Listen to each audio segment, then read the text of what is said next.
I keep telling y'all, keep your eyes peeled, ear to the streets. The streets are talking.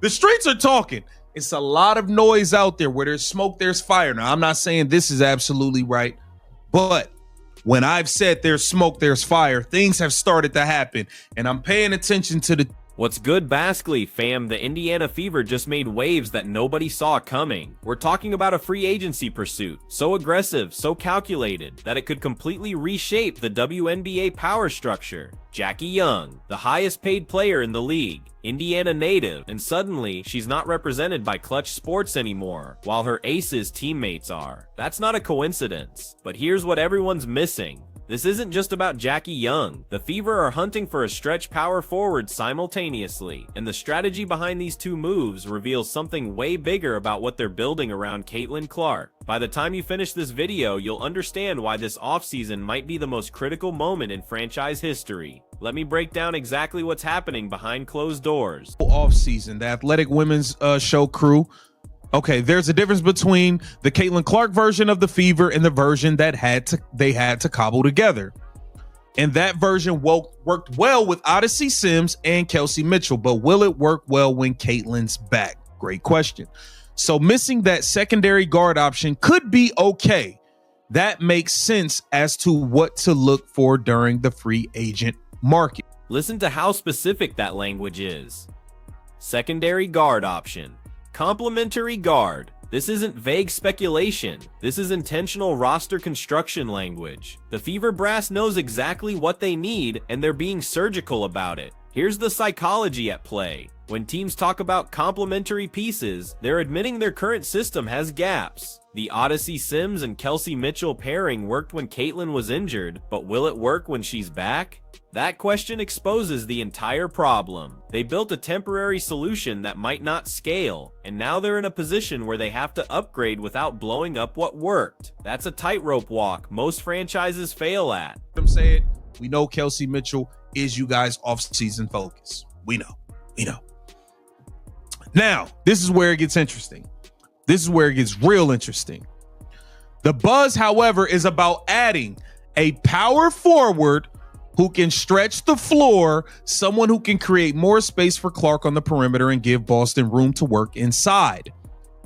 This is where it gets fascinating. A power forward who can stretch the floor, someone who creates space for Clark on the perimeter and gives Boston room inside. That's not just roster building, that's architectural design. Think about what that means tactically. Right now, defenses can pack the paint against Indiana because they don't have a legitimate floor spacing big. Boston gets clogged. Clark faces more pressure. The entire offensive ecosystem suffocates. But add a 6'6" stretch 4 who can shoot threes and put the ball on the floor. Suddenly defenses have to make impossible choices. Do you help on Clark and leave the shooter open? Do you stay home and let Clark operate with space? Do you collapse on Boston and give up open threes? There's no right answer. That's elite roster construction. But here's what nobody's talking about. The player they're targeting might not be who you think. That is why I said, go get Azurá Stevens from the Sparks.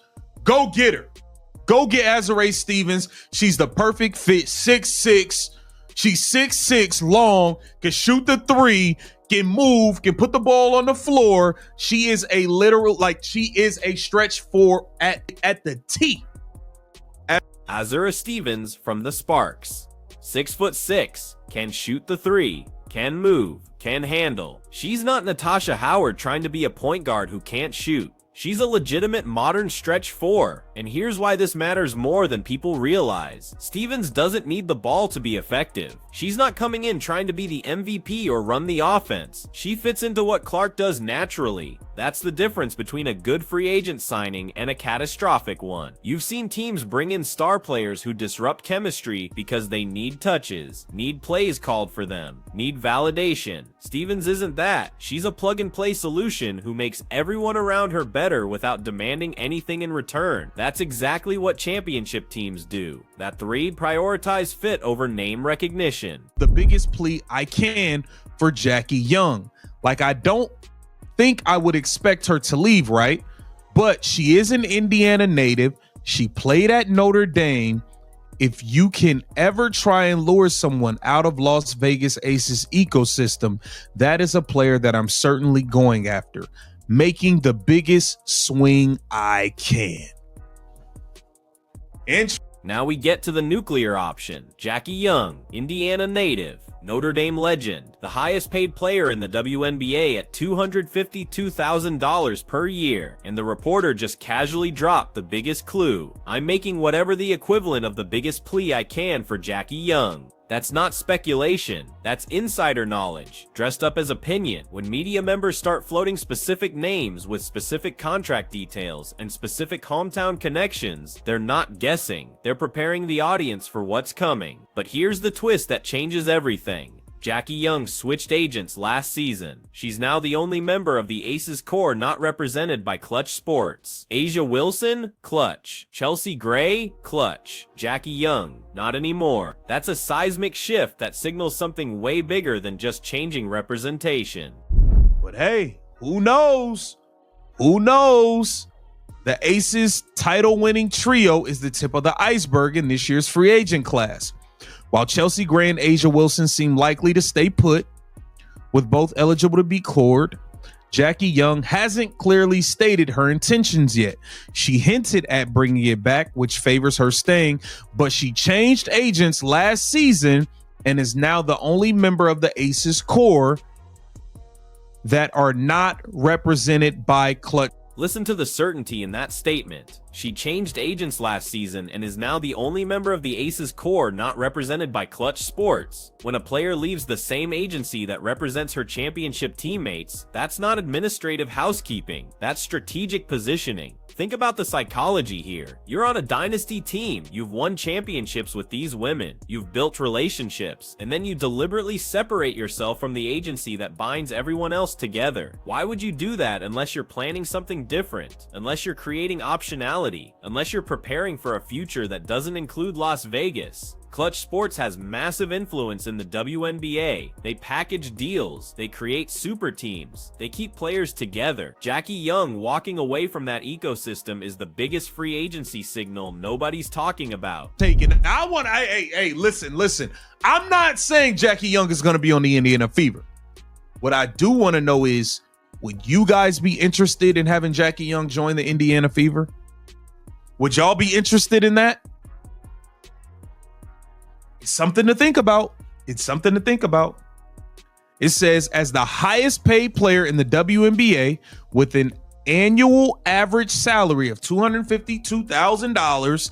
It's unlikely, sure, but imagine if it actually happened. That's the language of someone who knows something but can't say it directly. Media members don't float max contract scenarios for players who have zero chance of moving. They test the waters, they gauge reactions, they prepare fan bases for seismic shifts. And here's what makes this so dangerous for the rest of the league. If Indiana lands Jackie Young and a stretch four like Azurá Stevens, they're not just building a contender, they're building the most versatile offensive system in WNBA history. Clark running the point with Young as a secondary ball handler and elite scorer, Kelsey Mitchell spacing the floor, Stevens stretching defenses vertically, Boston dominating inside with actual room to operate. That's 5 players who can all shoot, all pass, all make decisions. You can't scheme against that because there's no weakness to attack. The 2026 WNBA draft is still months away, and with the new CBA yet finalized, there's plenty left to sort out before any selections are made, but that doesn't change that next year's class is absolutely loaded. But wait, here's where it gets complicated.